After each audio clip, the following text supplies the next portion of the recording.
और इस वक्त एक बड़ी खबर आपको बता दें जो कि सीधे उज्जैन से आ रही है। उज्जैन में 24 घंटे में दूसरी बार जमकर बवाल हुआ है। उज्जैन के तराना में एक बार फिर से हिंसा भड़की है, तो वहीं कई घरों में यहां पत्थरबाजी की गई, आगजनी की भी तस्वीरें सामने आई, बसों में आगजनी की गई, साथ ही साथ बजरंग दल के नेता पर हमले के बाद यह हिंसा भड़की है। आपको बता दें कल देर रात भी हमने देखा किस तरह से पूरे इलाके में हिंसा भड़की थी, जिसके बाद पुलिस कोशिश कर रही थी लगातार कि यहाँ पर लॉ एंड ऑर्डर की स्थिति जो है उसको बहाल किया जा सके। लेकिन इन तस्वीरों को आप देखिए, नमाज के बाद हिंदू मोहल्ले में किस तरह से पत्थरबाज घुसे हैं और उसके बाद जमकर बवाल किया गया।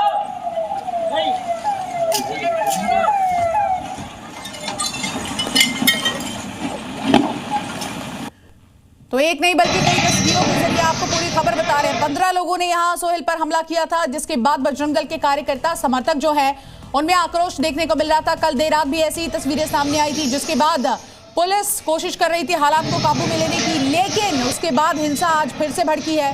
दूसरे दिन की ये तस्वीरें आप देखिए जहां बसों को आग के हवाले किया गया है, जमकर पत्थरबाजी यहां पर की जा रही है। जी न्यूज पर बवाल की एक एक लाइव तस्वीर आपको हम दिखा रहे हैं और साथ ही साथ अब दोनों पक्षों के बीच जमकर पथराव जो हुआ है, जिससे इलाके में अब धारा 163 लागू कर दिया गया है, बीएनएस की ओर से किया गया है। उज्जैन महाकाल की नगरी, जहां पर सिर्फ और सिर्फ हम देखते थे शांति और आस्था का प्रतीक इसे माना जाता था, वहां की तस्वीरें आप देखिए, अब वहां से बवाल की तस्वीरें सामने आ रही है। उज्जैन में एक बार फिर से हिंसा भड़की है, उपद्रवियों ने बस को आग के हवाले किया है। बस की ये तस्वीरें आप देखिए, जिसका पिछला हिस्सा पूरी तरह से जलकर खाक हो चुका है। इसी बीच एक और बड़ी खबर आपको बता दें, हिंसा पर स्थानीय लोगों का बड़ा बयान सामने आया है। हिंसा पर स्थानीय लोगों ने, खासकर चश्मदीदों ने कहा कि अजान के बाद ये लोग आए और उसके बाद पूरी प्लानिंग करके ये यहाँ पर पहुंचे थे, जिसके बाद ये बवाल हुआ है। चश्मदीदों से जी न्यूज लगातार बातचीत कर रहा है, अपनी आंखों देखी वो बता रहे हैं और उनका बड़ा बयान सामने आया कि अजान के बाद ये लोग मौके पर पहुंचे हैं, पूरी प्लानिंग के साथ आए, जिसके बाद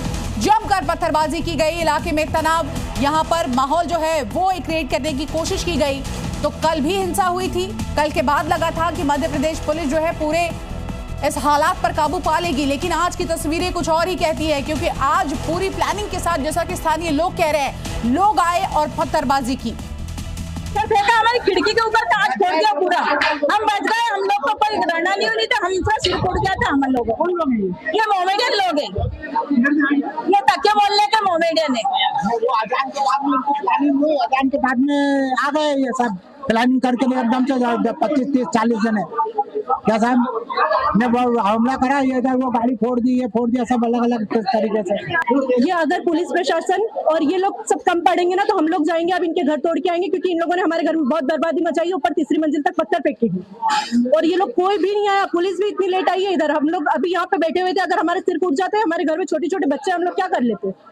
कितने लोग थे, इधर से आए तकिए तरफ से, और उनके सबके पास बहुत सारे सरिये, डंडे और सब कुछ था हाथों में, और इतने स्पीड से आए थे सब लोग कि हम लोग कुछ नहीं कर पाए। अब से कुछ देर पहले यहाँ पर कुछ लोग पहुंचे थे, विशेष वर्ग के लोग थे, जिन्होंने कई सारे घरों को यहाँ पे टारगेट करा और उसके बाद में जो है ईंट और पत्थर बरसाए, जिससे इनके घरों के जो है कांच टूट गए। उसके बाद में आप देख सकते हैं पूरे मोहल्ले के अंदर जो है आपको तमाम सारे लोग दिखाई देंगे, घरों के बाहर आ चुके हैं और स्थिति जो है अब सामान्य होती यहाँ पे दिख नहीं रही है। पुलिस प्रशासन भी यहाँ पे मौजूद है। हमारे साथ में एक दीदी है जो कि खुद यहाँ पे जो है डंडा लेके खड़ी हुई है। दीदी, क्या कुछ घटनाक्रम अब से थोड़ी देर पहले? अरे थोड़ी देर पहले वो 5 लड़के आए, सब दूर तोड़ा फोड़ी कर रहे थे, हट आई तो मैं गेट बंद करने, मैंने क्या हुआ देखने, तो उधर से आए तोड़ो की, तो मैं भी गेट नंगे इधर से देखने लगी। मैंने देखो कौन है डंडा लेके, तो वो तो एक जैसे बड़े खिड़कियों को मार रहे थे। मैं अंदर से चिल्ले, डंडा निकलने लगी तो पक गए। वो कितने लोग थे? वो 6-7 जन थे, 8-10 जन थे। वो इन तस्वीरों को आप देखिए, पत्थरबाजी की गई।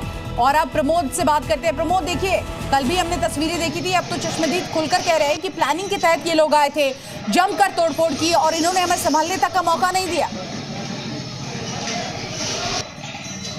देखिए, आपको एक इम्पोर्टेंट बात बताता हूँ। पुलिस को आशंका थी कि आज शुक्रवार है, जुमे की नमाज है, तो ऐसा कुछ बवाल हो सकता है, लिहाजा पुलिस ने वहां पर अतिरिक्त फोर्स तैनात कर रखी थी। लेकिन जहां पर उम्मीद थी वहां ना करके कई दूसरी जगह पर पत्थरबाजी की गई मुस्लिम पक्ष की तरफ से, और QRF दल यानी क्विक रिस्पांस टीम भी एक्स्ट्रा तैनात की गई थी। 6 TI थे वहां पर मौके पर मौजूद, एडिशनल SP थे, SDOP थे, पर्याप्त पुलिस बल था। लेकिन इन्हें पुलिस बल का खौफ नहीं था, इन्हें उनका डर नहीं लगा, क्योंकि ये दंगाई हैं, इनका कोई धर्म नहीं है, ये सरकारी संपदाओं को नहीं देखते हैं, इन्हें पत्थर मिलता है तो ये मारते हैं। और इससे दंगाइयों पर सख्त कार्रवाई और लगाम लगाने की सख्त आवश्यकता है, क्योंकि मध्य प्रदेश का एक शहर के बाद दूसरे शहर में सांप्रदायिक हिंसा मुझे लगता है कि एक मानसिकता जानबूझकर ऐसे जहर को फैला रही है। तस्वीरें जलने वाली नजर आ रही हैं, धू धू करके बसें जल रही हैं, दूसरी तरफ घरों पर पत्थर फेंके जा रहे हैं और पत्थर फेंकने वाले कौन है, तस्वीरें साफ बयां कर रही हैं। और ये जो पत्थरबाज हैं वो एक धर्म विशेष के लोग हैं जिन्होंने सोहेल ठाकुर को ठीक है।